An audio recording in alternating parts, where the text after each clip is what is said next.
Mga katrops, welcome back ulit sa aking channel, Sports React PH. At ngayon nga ay pag-uusapan natin ang balitang may inamin nga na po ngayong araw ang New York Knicks kontra sa Philadelphia 76ers. Pag-uusapan na rin nga natin dito sa ating panibagong video ang inilabas ngayong araw na magandang balita ng NBA sa Los Angeles Lakers.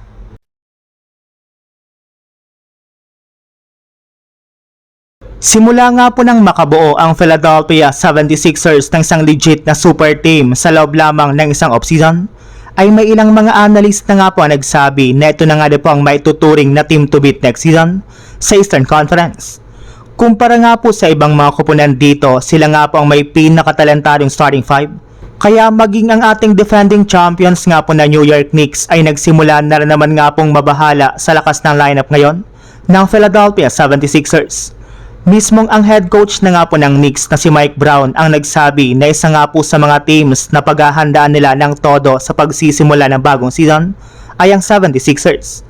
Aminado nga po ito na hindi kagaya last year ay 100% na nga pong lumakas ang 76ers sa pagkakakuha nila ng dalawang superstar MVP na sina Jaylen Brown at LeBron James. Hindi na nga po ito ang dating 76ers na nakilala natin dahil napakalaki talaga ng pagbabago na nangyari dito.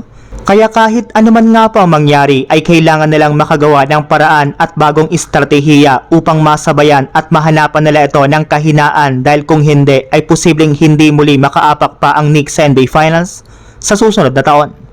Maliban rin nga po dyan, alam rin nga po ni Mike Brown kung gaano nakakatakot si LeBron sa tuwing nasa East ito at kapag naglalaro siya bilang first option o point guard sa isang napakasolid na team kagaya ng 76ers. Kaya isang malaking problema nga talaga ito para sa buong New York Knicks.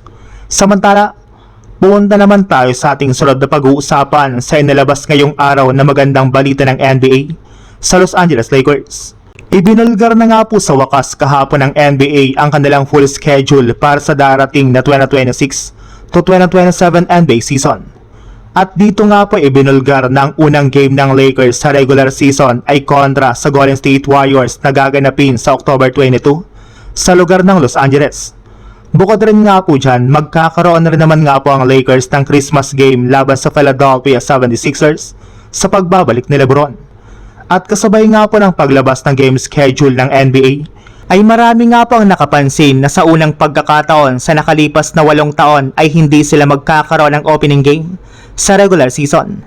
Kaya marami nga po ang nadismaya dito, lalo pat nangangahulugan lang naman nga po nito na tama ang mga sinabi ng ibang mga fans na si LeBron lamang ang rason bakit sila pinag-uusapan ng mga nagdaang taon at bakit sila nagkakaroon ng mga national televised games.